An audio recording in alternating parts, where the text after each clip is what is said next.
may stigma pa rin hanggang ngayon at marami pa ring mga misconceptions and myths Yeah. on mental health conditions. Yes. Meron dito kung babasahin kasi ito yung mga common myths and misconceptions about mental health. Number Okay. 1, hindi raw totoo ang pagkakaroon ng mental health. Nagdadrama lang raw ang tao. I wish. Pero I naranasan wish. mo ba to? May mga nagsabi sa'yo Oh, yeah. na wala yan, nagdadrama ka lang. Yes. Emo-emo ka lang. Yes. Sensitive ka lang, mga Sensitive ganon. ka Na lang. parang, that's the point. That's why it's a disorder. Because it's an OA reaction. Hindi talaga dapat ganon. Yun, laging sinasabi, OA ka lang. Oo. OA ka lang. OA naman talaga medically, OA. You know what I mean? Oo. Parang, kaya nga disorder siya Kaya nga kailangan siyang i-treat. Kasi Mm-mm. hindi siya normal. Kasi over siya sa Mm-mm. normal. I really, really wished I could put their mind in my mind. Na parang ma-feel mo lang. Kahit 1 minute lang. Every day, Miss Cara, parang meron akong binibit-bit na weight. For other people, if we tell them to run up and down the stairs, kaya nila. Pero yung sa atin, may dala-dala tayong parang 100 pounds extra. I wish that I could just let go of that weight and not carry it because that would be wonderful. But I don't have a choice. It's attached to my body. It's attached to my brain. There's no way for me to just drop that weight and be normal. Kung may nakikinig sa atin ngayon na meron kayong kaibigan na sinabi nila depressed sila, makinig, pakinggan. Huwag sabihing nagdadrama, Oo. huwag sabihing OA. Try to understand. Try to understand. Or kung hindi mo man maintindihan, kailangan lang ng taong makikinig. Yes. Kahit na Mag-nod ka na lang. Okay na yun. Parang kahit di ka magsalita, okay lang yan. Kung hindi ka naniniwala, edi don't. Oo, Pero pero makinig ka lang. makinig ka na lang. As in, malaking tulong na yon. Okay, next, sabi, mahina lang raw ang loob ng mga may mental health condition, kaya ganyan sila. Malakas ang loob ng mga may mental health condition.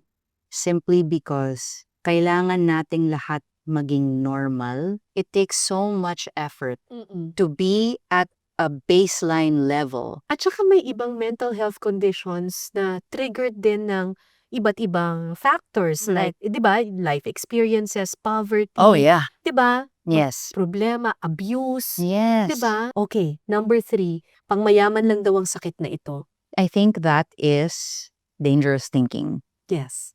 Kasi it is not true. Yeah. Walang pinipili ang mental health condition. Totoo. There are mental health conditions nga, diba? Like you said, na they get triggered by poverty. Correct. Diba? You Correct. get depressed Correct. because you don't Yes. have enough money to feed your Yes. family or Yes. whatever. Or an accident happens and then you are left unable to pay for your bills. Mga ganun. Parang that does not happen to the rich only. Correct. It happens to anyone, walang pinipili, it's random, it happens. So to think na pangmayaman lang yung mental health condition limits the people who are not, yung mga hindi mga mayaman, na parang so ano, ibig sabihin, bawal sila mag-seek ng help, ng ganon. At dangerous yun. Very. At actually, yan yung isa sa mga problema ngayon.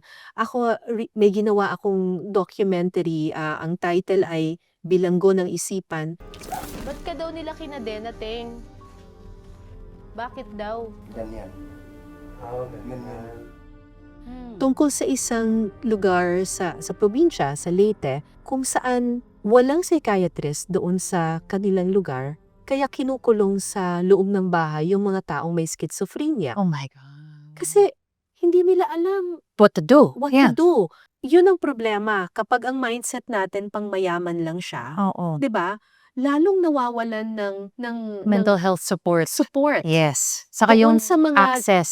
access at support doon sa mga lugar na pinaka nangangailangan. Yeah. Oh my Diba? God, that's terrible. Yeah, maraming gano'n na kapag patuloy tayo dun sa ganung mindset, Hindi maaayos yun. hindi maaayos.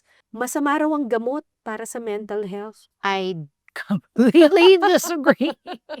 Kung may sakit ka sa katawan or kunwari napilay ka, pupunta ka sa doktor para ipatingin yung paa mo or whatever. Ganon din dapat dito. Kasi Correct. organ pa rin to Mm-mm. Your brain is still part of your body. Yeah. Kaya pa rin niyang mag-breakdown, kaya pa rin niyang magkaroon ng disorders or imbalances. The same way, yung kidneys natin nagbe-breakdown. This is not impervious to sickness or disease. When we feel so depressed, our whole bodies get affected. Yes. We can't eat, we can't sleep, we can't get up. It's also very physical. Yeah. And that's where the meds come in.